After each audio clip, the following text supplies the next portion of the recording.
Hello YouTube, this is Morgan Airspeed Prime here at my next Steven Universe episode reviews, and this one's going to be for basically the full Steven bomb, which was actually leaked pretty early. We weren't expecting these episodes to air until the very end of January, but we're getting them here towards the very beginning. We have 5 episodes to cover, episode 11 to 15 of season 4. The episode titles are... Let me try to remember all 5 of these episode titles. Steven's Dream, Adventures in Light Distortion, Gem Heist, The Zoo, and the last one was That Will Be All. Okay, so I got them all in the end. Overall, really nice to have the plot back in the show. That was a really kind of cool thing to see. Just the instant, like, wow, this is a huge shift in the show in Steven's Dreams, and where it goes to reveal a blue diamond on Earth and kind of bringing the story into space.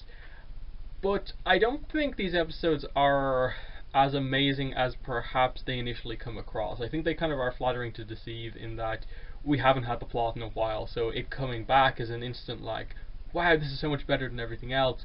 Whereas I don't think these episodes really hit the heights of some of the stuff from like the end of last season, in that I still think they're very much holding back until towards the end of the season to like truly deliver on a lot of the big moments, and that when you come out of these 2 episodes, like, realistically, what more do we actually know? These are 5 episodes telling a continuous story, but what have they actually accomplished? By the end of this episode, it's like it's still a secret. Like that the way they end this, it's like the diamonds aren't really alerted to the presence that our team, the Crystal Gems, were actually up there, and now that's a reason for them to come to Earth. They still roughly set up the idea of like the diamonds beginning to kind of see eye to eye, and that going to Earth and dealing with what's on Earth is still going to be a thing. But they still haven't fully committed to having that happen and putting a time scale on it, in the sense of like it still leaves the series in a position where the next episode, 16, whatever that is, that could very easily go back to another kind of more fillery episode like we've kind of had for most of the season before this point. I just don't think this is the marked change that we may be expecting the series that it's maybe coming across as, because as we've seen before, with the transition from the end of season 3 into season 4, just because something important happened, this show doesn't always take the opportunity to use that as a way to keep the plot around the whole time. So I think there's some frustrating aspects to this episode on that front, because it definitely teased a lot of things, and it added a lot to the discussions that are going on with regards to Rose and who was Rose, what exactly was going on. Was Pink Diamond good or bad, and what does that mean for the actual shattering of Pink Diamond, in that was it this really brutal thing, or was it an accident, or what? We still don't fully kind of know the details surrounding that moment, to the point where I think at this point they have to flash back and show that moment. They can't just explain around that moment. They actually have to commit to showing us what happened in that. They've referenced it like so many times at this point that the only way that I think it can fully get any sort of resolution is to full on commit and show it how it really happened, and just have the reaction to just the truth of the moment, what exactly went on. Because one thing these episodes did do is kind of make the diamonds more characters. Admittedly, like, they were a smallish part of the episode, though they did kind of get the plot of this episode going. But just having like that Greg and Blue Diamond conversation, and her being somewhat shocked that Greg is actually able to understand how she feels and kind of see something in humanity, to the point where like she's very understanding of like what Pink Diamond was trying to do, and kind of understands it at this point in time. And then at the end you see that Yellow Diamond, who had kind of been presented as the most evil of all of the diamonds in a way, she reveals at the end in that like she's dealing with it better than Blue Diamond, who's kind of crying a lot. But she still cares as well, that the loss of Pink Diamond, which happened so long ago, 5,000 years I believe, she's still affected by it. She's just going about it a different way, that she's kind of aware that she has to move on. And it very much got across this idea that, at least as far as we are aware, there was a really powerful connection between all of the diamonds, that they really did care about each other, which is I think coming across quite well, in that I think prior to this we only really interpreted it as like, okay, the diamonds are like the leaders of gem society, but we don't really know what the relationship between the diamonds is necessarily like. Like, usually in this sort of thing you maybe think that they tend to argue with each other, to be rivalries between all the different coloured diamonds, but here it seems to come across that at the very least with these three they were close, and that's, I think, very interesting. That it almost, I think the song referenced love in some ways. So, stuff like that. That even though they maybe disagree with fusion, that they still have that concept of love within the kind of society, even at that top level. That was very interesting to get, and just find out that, like, okay, the plan is now that kind of Yellow Diamond has calmed Blue Diamond down, they're going to kind of deal with kind of Pink Diamond's legacy, which is kind of what she has done on Earth. So it still establishes that, you know, Pink Diamond, we're still waiting, Yellow Diamond, we're still waiting for her to come to Earth. It's just now that it's going to be more than just Yellow Diamond. We assume Blue Diamond is going to go, plus maybe a lot of other characters as well. So very, very interesting overall. We got to see stuff like the different coloured hand ships for the diamonds, which kind of begs the question about, like, what's with the blue, the green ship that Peridot and Jasper were on? Is there a green diamond or what? There's a lot of kind of questions this one asks, in that we see yellow and blue diamonds pearls, and then we have a little bit of a mystery around, like, our pearl, in that, like, it just based on colours you would assume that she is White Diamond's pearl, but White Diamond has been the one that we've never really seen a lot about. So, and there's still reveals, I think, to come about the exact involvement of, like, our characters in the past with what was going on. And that one thing to almost take away from this episode is that it really feels like our gems know very little about what the diamonds are actually doing, in that there is that very notable point where Pearl says that, okay, there was this zoo for humans, and it must be horrible for the humans because they're kept in captivity, and who knows what the conditions were like. But when we get there, it is basically a utopia, in that, yes, they are being controlled and told exactly what to do, and kind of kept captive like animals, but they're being looked after. It's not this, like, prison cell type situation that we maybe expect. It is somewhat of a utopia, even if it's clearly not the way humans are meant to live. So that at least came across quite clear, that at least to some extent Pink Diamond cared about keeping a species alive. She didn't want to just annihilate the entire species of humanity, but what we still don't fully know, I suppose, is how exactly did she go about ruling Earth, and that did she plan to basically just take that planet for her own, and basically just say, okay, I'll keep humanity alive by basically keeping them on one of my planets. And she still didn't really treat humanity maybe like its own thing, like a true sentient species, and she just looked down on them as like a kind of pet species to have. Is that kind of where the conflict around it came from, and that Pink Diamond maybe thought that she was doing good by somehow protecting humanity in this way, but Rose could see that no, humans are special because they come across as like so fragile, and they don't have all the powers that we do, but and even though they kind of live such short lives compared to us, they still manage to grow almost more than we do. As I've said before in some of these reviews, it's the Transformers concept that we've seen before in that show.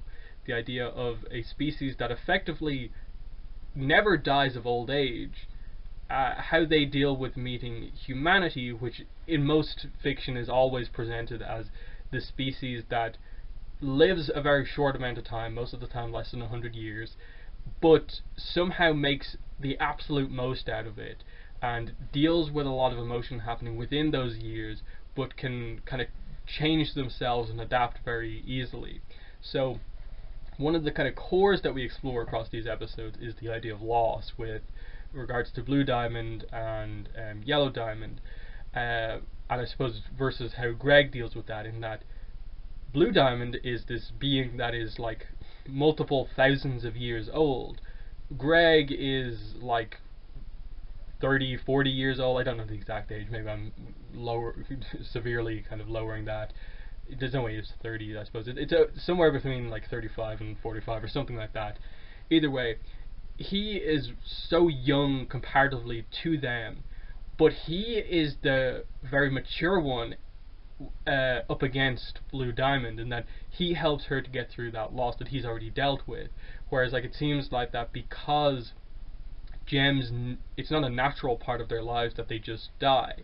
Any death that gems experience is either caused by violence, war, or I assume just some sort of a tragic accident, in that there are situations where they maybe fall from a great height, hit the diamond or their gem, and it just shatters. Like, there's obviously the opportunity for that to happen, but in general, it means that the idea of just kind of dying of old age or just something like that doesn't really exist within gem culture, and it makes Rose actually very interesting, in that technically her death is the one that is the death of a gem that is kind of the most similar to a human's like natural death, in that it's this kind of dying in childbirth type situation, but she never like died because her gem was shattered or anything like that. She chose to, as far as we're aware, like give up her existence to bring Steven into the world, and so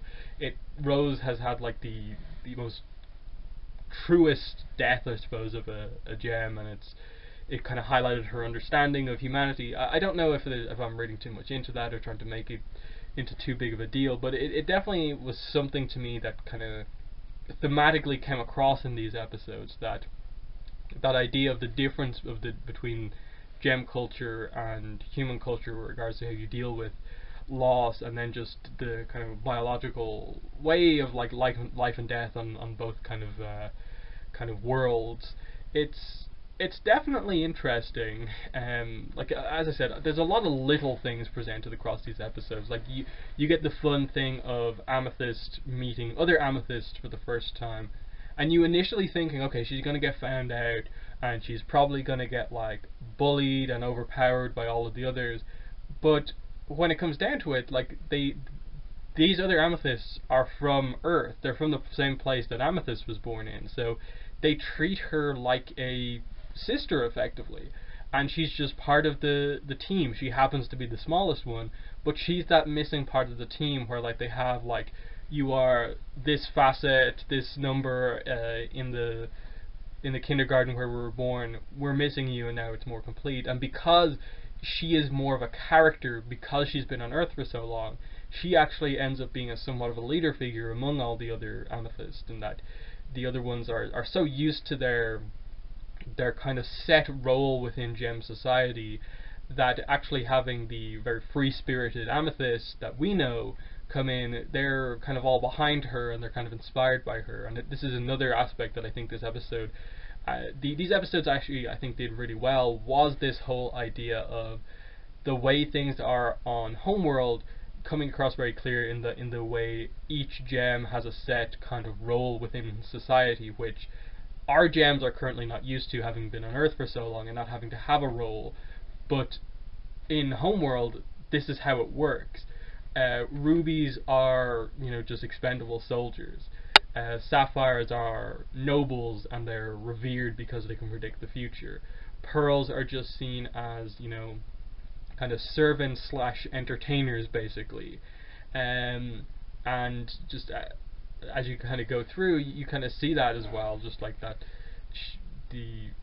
I keep forgetting the name just because they said it so quickly. I was going to say Holly Blue, or whatever her name was. She was kind of like the somewhat secretary to Blue Diamond, and you could see how she kind of represents the way on Homeworld, where she's in this kind of middle management position where she's above a lot of the kind of lower class gems, but below the diamonds, and kind of she was kind of abusing her power. And so that moment at the very end of the episode where Pearl just comes over to her, having been kind of abused by her like the entire episode, and it's just like, really, you're going to tell exactly what happened here. You were going to admit to, the Diamonds that you led an incompetent like force to stop us. You're really going to have all that happen. And she just kind of turned all of the lines that were used against her onto Holly, and it was a really nice moment for Pearl in the end, had to kind of act like the usual thing you'd expect of Pearls. So that aspect of this episode was good, just the kind of character stuff and how well written a lot of the kind of the humor, the situations were. But I think plot wise it still didn't end up like accomplishing like a ton, in that the whole second episode was just kind of it felt like a lot of wasted time a little bit, just as they kind of had fun on the ship with the gravity. And I'm sure there was some important stuff there in terms of how they further explained the whole idea of the gems being made of light, and if you travel faster than light, their like essence kind of gets left behind, and something like that. I assume that will come back in a fight at some point where they'll be in space and they'll get the better against some really powerful gems by using like gravity light properties to kind of get the advantage over an otherwise powerful gem. Something like that I feel will come back, but that episode in general wasn't like amazing until like we actually got to the Pink Diamond Zoo. The actual, I suppose, details of how they did the whole humans in the zoo, and Steven's brought in there, Greg's been there for a while, was interesting in that like they have the whole like their lives are being like narrated. They are told when to eat, when to like have fun. They are matched up to keep the species going, and basically their mates are selected for them.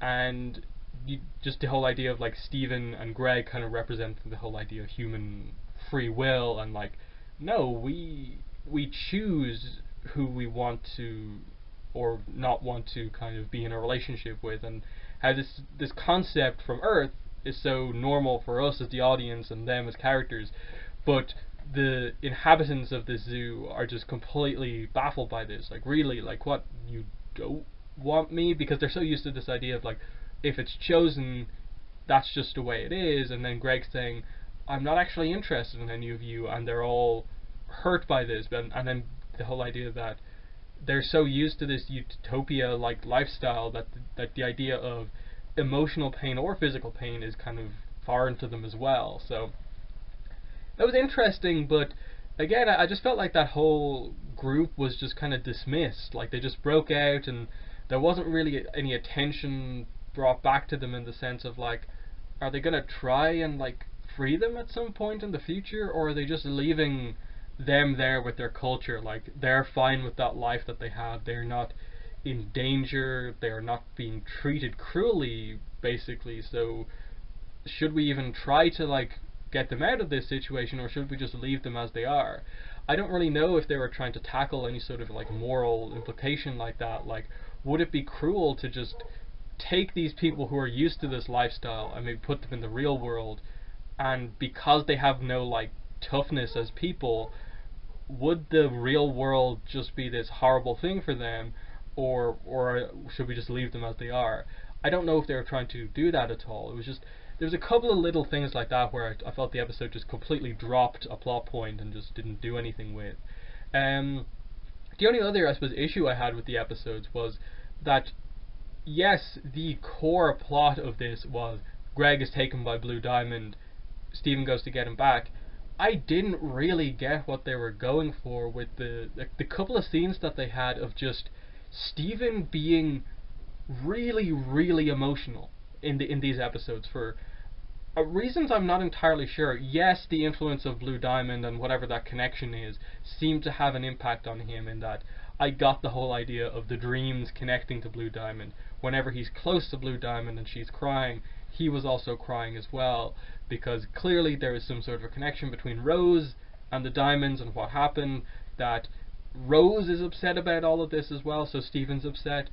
But the whole, like, we're struggling to get him back, and Steven like panicking, like especially in the light distortion episode on the ship, and that moment of him trying to stop the ship and the gravity pushing him back. I I I get what they were trying to do there, but it was just a little overboard with the emotion and the crying for me. And then especially at the end, how like after all this episode and all these little reveals and stuff like that, they end the episode on this idea of just like, yeah, we succeeded in the end. I got you back, Dad. And just like, okay, I get that they have a strong relationship, but like, are you really fine with just having the final emotional core of this episode just be that they got Greg back? Like, I don't really know like what they were trying to go for with that. It felt kind of unsatisfying that like you're still sticking with this whole idea that this was just a rescue mission. Like even after all the reveals that we got here, the meeting with the diamonds and stuff like that, you're still committing to this like Greg rescue mission, even though they kind of relatively early in the episode made a little bit of a joke about that.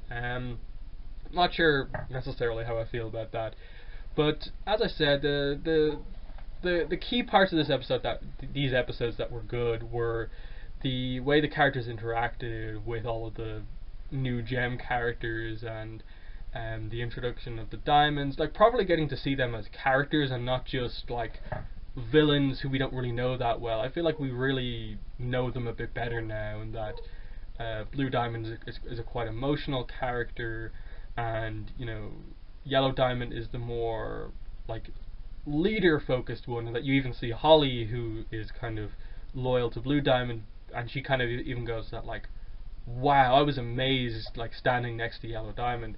Her presence was so inspiring. Like I was made blue, but if I was yellow, I would have no problem whatsoever. That she seems to really like Yellow Diamond's style. I don't know if that means that they'll come back and they'll have some sort of thing where maybe Yellow tries to take over everything, but just the idea that she also cares. And I thought they were initially going to go down the road of just having Yellow Diamond dismiss Blue Diamond's like feelings, but that no, she understands them, but is like, we have to focus here. Like we're the Diamonds, we're the leaders, we're meant to be responsible for this. You can't just kind of keep coming back here because of what happened to Pink. Like this just can't keep going on.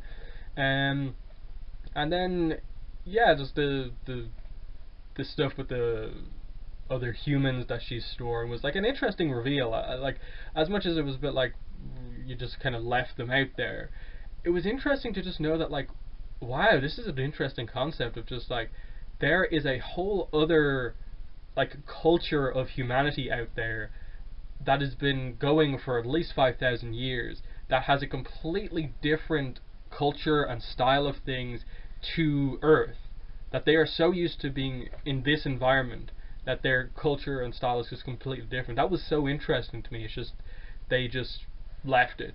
They didn't even try to like have any sort of reaction to it really.